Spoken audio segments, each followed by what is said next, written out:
राज India 18 में आपका स्वागत है और आज हम बात कर रहे हैं मुद्दे की, जो कि छतरपुर जिले के लवकुश नगर में लगातार सिविल अस्पताल की मांग जोरों पर रही है और लगातार लवकुश नगर को जिला बनाने की भी मांग जोरों पर रही है। मगर अभी कुछ दिन पहले लवकुश नगर को सिविल अस्पताल की सौगात मिली है और मध्य प्रदेश सरकार ने कैबिनेट में फैसला लिया है और मंजूरी दी है कि लवकुश नगर में सिविल अस्पताल बहुत जल्दी बनकर तैयार होगा। इसके पीछे जो लोग रहे हैं और जो यहाँ के क्षेत्रीय लोग रहे हैं, जो समाज सेवी रहे हैं, उनके द्वारा लगातार कई सालों से आंदोलन तरह तरह के तरह तरह के आंदोलन उनके द्वारा किए गए, क्योंकि सरकार का रुख और सरकार की मंशा और सरकार की सोच इस तरफ आए। और इस यहाँ जो लवकुश नगर क्षेत्र है, ये बहुत बड़ा क्षेत्र है और यहाँ पर स्वास्थ्य सुविधाओं के नाम पर कुछ नहीं था, क्योंकि यहाँ का जो क्षेत्र का लोग था वो स्वास्थ्य सुविधाओं के लिए छतरपुर जिला अस्पताल जाता था या फिर झांसी या ग्वालियर। मगर जब से सिविल अस्पताल कैबिनेट में पास हुआ है, तब से पूरे क्षेत्र में खुशी का माहौल है और बहुत जल्दी ये अस्पताल बनकर तैयार हो जाएगा। और जो समाज सेवी थे, जिन लोगों ने आंदोलन किया, हम आज उनसे भी बात करेंगे कि किस तरीके से आपने आंदोलन किया और किन किन जनप्रतिनिधि, विधायक, सांसद और यहाँ के जो क्षेत्रीय नेता हैं, उनसे इस मांग के लिए किस तरीके से उन लोगों द्वारा प्रयास किया। नितिन आचार्य जी, आपका बहुत बहुत स्वागत है और मुरली जी, आपका भी बहुत बहुत स्वागत है। आप लोग लगातार सिविल अस्पताल की मांग को लेकर गांव-गांव तरह तरह के आंदोलन आप लोग करते रहे हैं, तो आज आपको कैसा लग रहा है जब सिविल अस्पताल मंजूर हो चुका है? सबसे पहले तो मैं राज इंडिया 18 परिवार की तरफ से समस्त नगर वासियों व क्षेत्रवासियों को इस सिविल अस्पताल की सौगात की बहुत बहुत बधाई देता हूं और मध्य प्रदेश सरकार का आभार व्यक्त करता हूं।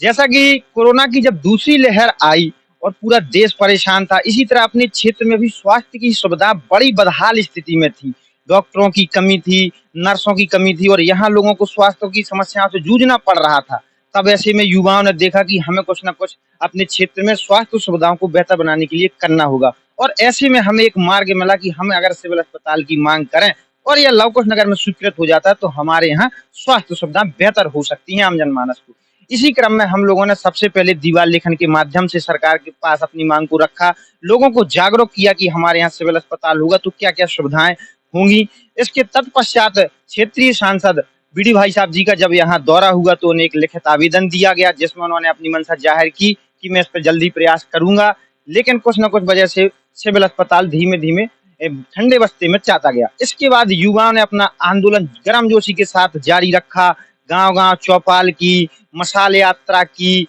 पूरे नगर व क्षेत्र में अधिकार यात्रा निकाली, हस्ताक्षर अभियान किया। इसमें नगर व क्षेत्र के आम जनमानस, माताएं, बहनें, समाज सेवियों और समस्त पत्रकार बंधुओं का भी अपार सहयोग एवं स्नेह मिला हम लोगों को, जिससे हम लोगों की ताकत एवं ऊर्जा बढ़ती गई। क्षेत्रीय नेताओं ने, विधायक जी ने भी अपना पत्राचार किया, क्षेत्रीय नेताजी अरविंद पटेल जी ने भी फिर युवाओं के साथ अपना सहयोग प्रदान किया और उन्होंने ये आश्वासन दिया कि जल्द से जल्द सिविल अस्पताल में लवकुश नगर होगा। लेकिन युवाओं का मन और युवाओं में जब तक जीत नहीं हो जाएगी, ये ठान लिया था। इसलिए हम लोगों ने लगातार प्रयास किए कि हमें अपने अंतिम लक्ष्य की प्राप्ति तक किसी भी हालात में नहीं रुकना है। लवकुश नगर में जब तक सिविल अस्पताल की स्वीकृति नहीं हो जाती है, तब तक हम हार नहीं मानेंगे।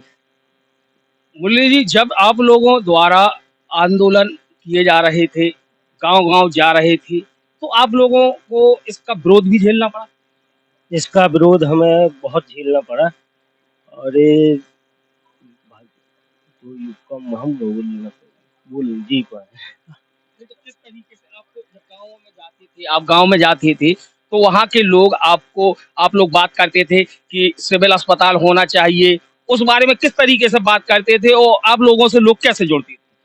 हम उन्हें बताते थे कि इसकी सुविधा हमारे क्षेत्र में कितनी असुविधा फैली है, मतलब दूरी जाना पड़ता है अपन को दिखवाने, जैसे डिलीवरी के लिए अगर कोई सीरियस डिलीवरी है तो अपन को छतरपुर जाना पड़ता था। इसलिए सिविल अस्पताल हमारे लिए जरूरी है, यही लोगों को हमने बताया और उन्होंने अपना सहयोग दिया और कुछ लोगों ने विरोध किया। तो कोई अच्छा काम करोगे तो विरोध तो होता ही है, मगर हमने भी देखा है, आप लोगों के कार्यक्रम को देखा है, मीडिया के माध्यम से भी देखा है, पेपरों में भी छपता था कि आप लोग गांव में 500-700 लोगों को एकत्र कर लिया करते थे, वो अच्छा कार्यक्रम करते थे। तो वो किस तरीके से लोग आपके एकत्र हो जाते, क्या कहते थे उन लोगों से, क्या कहते थे?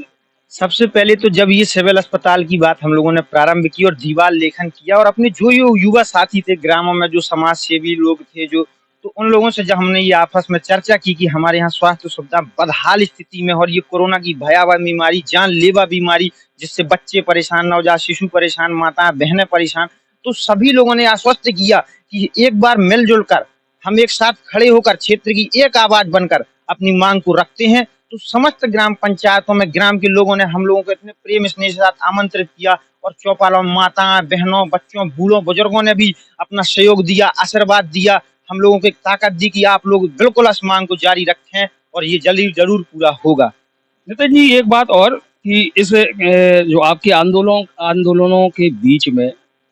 कुछ बातें ऐसी निकल के आई थी कि आप किसी पार्टी के एजेंट के रूप में कार्य कर रहे हैं। बिल्कुल सही बात है बड़े भाई, आपने ये बिल्कुल सही बात की कि जब हम लोग आंदोलनरत थे तब हमें सामने सत्ताधारी पार्टी को ये लगा कि कहीं न कहीं ये किसी दूसरी पार्टी के एजेंट बनकर कार्य कर रहे हैं, क्योंकि जब भी सांसद जी का दौरा होता था, एक बार शायद आपको भी याद है, आपके मीडिया के माध्यम से लोगों तक ये बात पहुंची थी कि बीडी सांसद जी का दौरा था,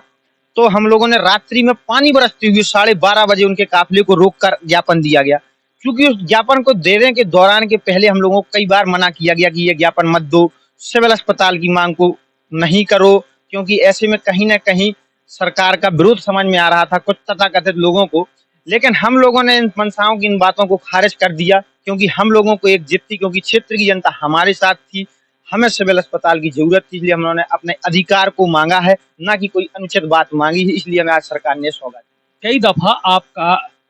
खजुराहो सांसद बीडी शर्मा से कई बार मुलाकात हुई, तो मुलाकात में किस तरीके की बात होती थी? जी बिल्कुल, सबसे पहले जब आपदा संरक्षण की बैठक के लिए वो लव कुश नगर आगमन पर आए कोरोना की दूसरी लहर के पश्चात, तत्काल नगर के समाज सेवियों ने, सभी युवा साथियों ने मिलकर उन्हें एक सिविल अस्पताल के लिए आवेदन सौंपा। उन्होंने तभी कहा था कि इस पे मैं संज्ञान लूंगा और आगे कार्यवाही करूंगा, लेकिन कोरोना की लहर के शांत होने के बाद ही सिविल अस्पताल की मांग को ठंडे बस्ते में डाल दिया गया। इसके बाद जब माननीय सांसद जी का दोबारा दौरा हुआ लव कुश नगर क्षेत्र में, तो हम लोगों ने रात्रि 12:30 बजे बरसात में उन्हें आवेदन सौंपा। फिर भी उन्होंने कौन सी, ये भी बोला गया कि यहाँ कोई महिला डॉक्टर नहीं है, एक महिला डॉक्टर नियुक्त कर दो, तो कुछ समय के लिए यहाँ एक महिला डॉक्टर की भी नियुक्ति की, लेकिन वो भी कुछ समय के पश्चात हट गई। लेकिन फिर हम लोगों ने भोपाल जाकर माननीय सांसद जी के बंगले पे जाके, भाजपा कार्यालय में जाके उन्हें सिविल अस्पताल की मांग से अवगत कराया कि क्षेत्र में सिविल अस्पताल क्यों जरूरी है, क्योंकि हम क्षेत्र की जनता ने आपको अपना जनप्रतिनिधि, अपना वोट देकर बनाया है। हमारी ताकत, सबसे बड़ी ताकत होती है वोट की ताकत। और हम लोगों ने जब जब गांव में चौपाल की, तो सभी युवा साथियों ने, बुजुर्गों ने, माता बहनों ने यही नारा दिया था, सिविल अस्पताल नहीं तो वोट नहीं। तो कहीं ना कहीं सरकार के ऊपर और विपक्ष के नेताओं के ऊपर भी यह दबाव की स्थिति थी, इसलिए विपक्ष के नेताओं ने भी इस मांग का सहयोग किया, तभी जाकर यह सौगात लौटा। सांसद जी आपसे क्या कहती थी? सांसद जी यही कहते थे कि नितिन, मैं प्रयासरत हूँ और मैं जल्द से जल्द क्षेत्र की जनता की मांग को पूरा करूंगा। लेकिन सांसद जी का एक व्यवहार बिल्कुल उचित था कि उन्होंने ये कहा था कि आप अपनी मांग को जारी रखो। हम लोगों ने अपनी मांग को जारी रखा और माननीय सांसद जी ने सिविल अस्पताल की सौगात दी है। और इसी तरह युवा साथी, बुजुर्ग, माताएं बहनों ने एक बार फिर से मुझे आह्वान किया है सभी पत्रकार बंधुओं का कि एक बार अपन लोग एकजुट होकर लव कुश नगर को जिला बनाने की मांग को भी अब रखेंगे और हमारे संवेदनशील माननीय बीडी भाई साहब जी, सांसद जी, इस मांग को भी लव कुश नगर जिला बना को पूरी करेंगे। एक जब नेतागिरी की बात आती है छतरपुर जिले में, जो आज की वर्तमान राजनीति है, इस पूरे सिविल अस्पताल में अरविंद पटेरिया जी की क्या भूमिका है? बिल्कुल सही बात है, क्योंकि क्षेत्रीय अभी वो पिछले भाजपा के उम्मीदवार थे माननीय भाई साहब अरविंद पटेरिया जी। तो अरविंद पटेरिया जी और बीडी भाई साहब जी, क्योंकि बात पहुंचाने के लिए कोई मार्ग होता है, तो उनके प्रतिनिधि के रूप में अगर यहाँ माना जाए तो अरविंद पटेरिया जी ही हैं और उनके माध्यम से ही शासकीय महाविद्यालय लव कुश नगर और सिविल अस्पताल की मांग उनके कानों तक पहुंचाई जाती रही। कई बार उन्होंने इस बात को नकारा, लेकिन उनकी संवेदनशीलता यही थी कि आप लोग मांग को जारी रखें और मैं माननीय सांसद जी के पास ही जोर पुरजोर तरीके से इस बात को रखूंगा। उन्होंने भी आश्वस्त किया था कि सिविल अस्पताल की स्वीकृति होगी, लेकिन हम लोगों ने यह स्वीकार नहीं किया था, क्योंकि हमें आश्वासन नहीं चाहिए था, वादा नहीं चाहिए था, हमें पूरा काम चाहिए थी और आधिकारिक स्वीकृति चाहिए थी। इसलिए हमने अपनी मांग को जारी रखा और ये युवाओं की, ये क्षेत्र की आम जनमानस की जीत है, क्योंकि क्षेत्र की आम जनता ने अपनी एकजुटता दिखाई और यह जीत उस आम जनमानस की। कहीं ना कहीं नितिन जी ऐसा तो नहीं है कि पास में चुनाव है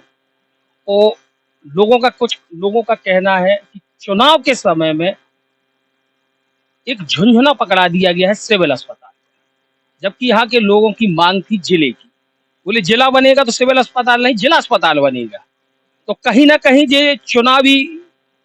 मुद्दा तो नहीं है कि चुनाव आ रहा है पास में तो इस तरीके की सौगात दे दी जाए जिससे यहाँ के लोगों को कहने को हो जाए कि हमने सिविल अस्पताल बनाया। कहीं ना कहीं ये तो नहीं कि चुनावी मुद्दा सिविल अस्पताल। बिल्कुल सही बात की बड़े भाई साहब आपने, कि कई लोगों का ये मानना है कि ये सिविल अस्पताल लव कुश नगर के लिए अब लॉलीपॉप साबित होगा। लेकिन जब हमें कॉलेज में पढ़ना जाना होता है डिग्री करने के लिए, तो हमें सबसे पहले 10वीं पास करनी पड़ती है, फिर 12वीं पास करनी पड़ती है, फिर हमें डिग्री के लिए एडमिशन मिलता है। और लव कुश नगर जिला एक डिग्री है और ये सिविल अस्पताल लव कुश नगर को जिला बनाने के लिए 12वीं की मार्कशीट साबित होगा। आप देखना अगले 6 महीने में एक बार क्षेत्र की जनता एकजुट होकर जिले की मांग करेगी और माननीय सांसद जी बीडी भाई साहब लव कुश नगर को जिला बनाएंगे।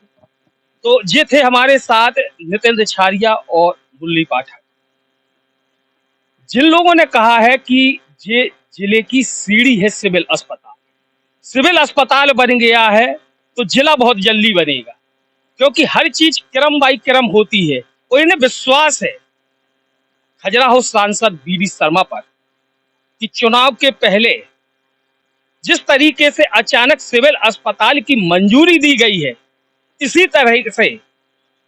मुख्यमंत्री शिवराज सिंह चौहान और हमारे जो क्षेत्र के सांसद हैं बीडी शर्मा, वो अचानक यहाँ पर आकर जिले की घोषणा भी कर सकते हैं।